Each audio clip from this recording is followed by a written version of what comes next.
With all the diversity Europe has to offer, how can we speak of a common European culture?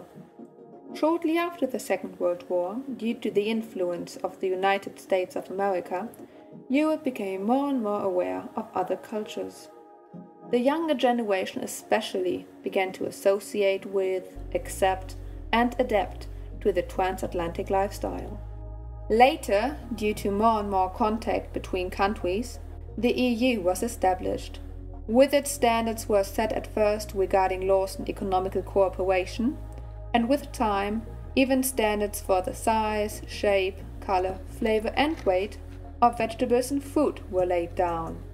The domestic market simplified trade and traveling. Many countries morphed into their neighbors, so you wouldn't even notice crossing the border unless a Bienvenue à France sign was there. Since 2002, a lot of the nations even have the same currency. Apart from the political side, there are a lot more events which have globalized Europe. The traveling system, for instance.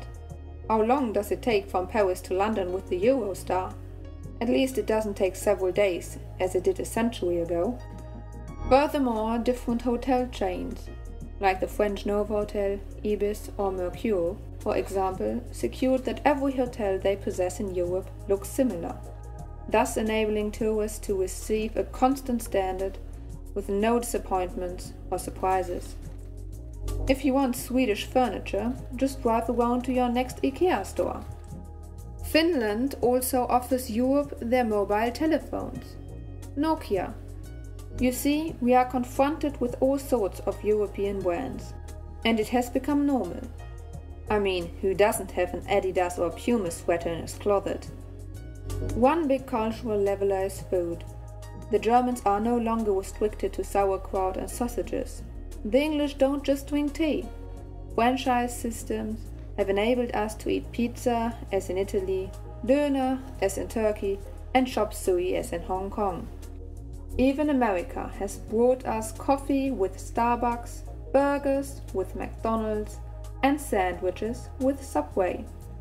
All these businesses are scattered throughout Europe, and no matter if you are in Prague or Barcelona, you will find these restaurants to serve identical menus in identical surroundings.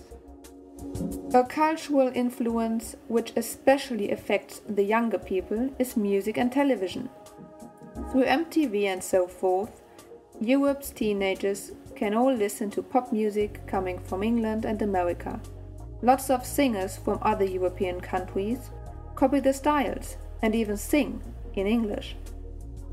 Global concept TV programs such as the new wave of talent shows are integrated into most television channels in Europe and all run along the same lines.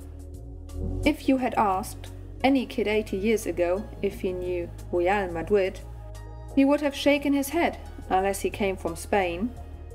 Ask any kid nowadays and he would probably list up half the current squad. The aerospace industry has contributed a great deal to bringing Europe together.